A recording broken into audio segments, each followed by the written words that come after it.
প্রিয় ভিউয়ার আসসালামু আলাইকুম। আশা করি আপনারা সবাই ভালো আছেন। যে যেখানে বসে আমার এই নিউজটি দেখছেন সবাইকে জানাচ্ছি স্বাগতম। সরকারি চাকরিজীবীদের 50% মহার্ঘ ভাতা দাবি, এমন একটি খবর প্রকাশিত হয়েছে। প্রিয় ভিউয়ার, মহার্ঘ ভাতা নিয়ে আবার আলোচনা চলছে।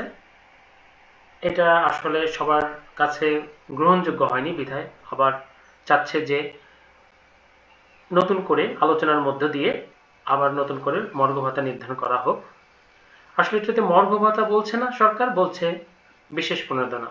যাই হোক, বাংলাদেশ সচিবালয়ের কর্মচারী ঐক্য ফোরামের চেয়ারম্যান মোহাম্মদ নুরুল ইসলাম সরকারি চাকরিজীবীদের জন্য 50% মর্গ ভাতা প্রদানের জোর দাবি জানিয়েছেন।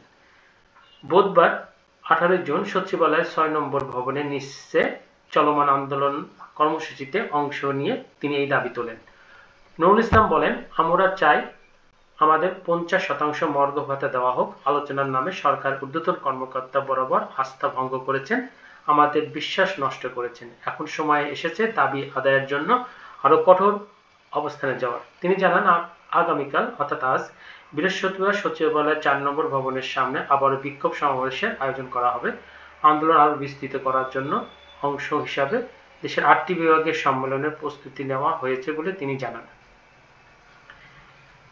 আজ সকালে 11টায় সচিবালয়ে আন্দোলনরত কর্মচারীরা বিক্ষোভ মিছিল বের করেন। এই মিছিলে সচিবালয়ের 6 নম্বর ভবনের বিভিন্ন ফ্লোর প্রদক্ষিণ করে তারা সংক্ষিপ্ত সমাবেশে মিলিত হন। সেখানে তারা দাবি জানিয়েছে যে 50% মর্গ ভাতা করা হোক এবং এটার মধ্যে দিয়ে মর্গ ভাতাকে প্রতিষ্ঠিত করা হোক। কারণ বর্তমান সময়ে দ্রব্যমূল্য বৃদ্ধির ফলে এবং এই সময় ন্যূনতম বেতনে সরকারি চাকরিজীবীদের এবং সরকারি চাকরিজীবী না, আধা সরকারি স্কুল, মাধ্যমিক, কলেজ পর্যায়ে শিক্ষা প্রতিষ্ঠানে যে সকল শিক্ষকরাও আছেন তাদের এগুলো বেতনে চলে না বিধায় মর্গ ভাতা আপাতত বৃদ্ধি করা হবে আগামী পে স্কেল না আসা পর্যন্ত।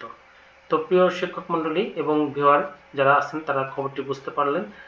যাই হোক, এখন দেখা যাক তারা দাবি দ্বারা কি করতে পারে। এখন সরকারের সাথে আলোচনা চলছে, দেখা যাক কি হয়। ধন্যবাদ, সবাই ভালো থাকবেন এবং চ্যানেলে যারা আমার নতুন অবশ্যই চ্যানেলটিকে সাবস্ক্রাইব করবেন। ভালো থাকবেন সবাই, ধন্যবাদ।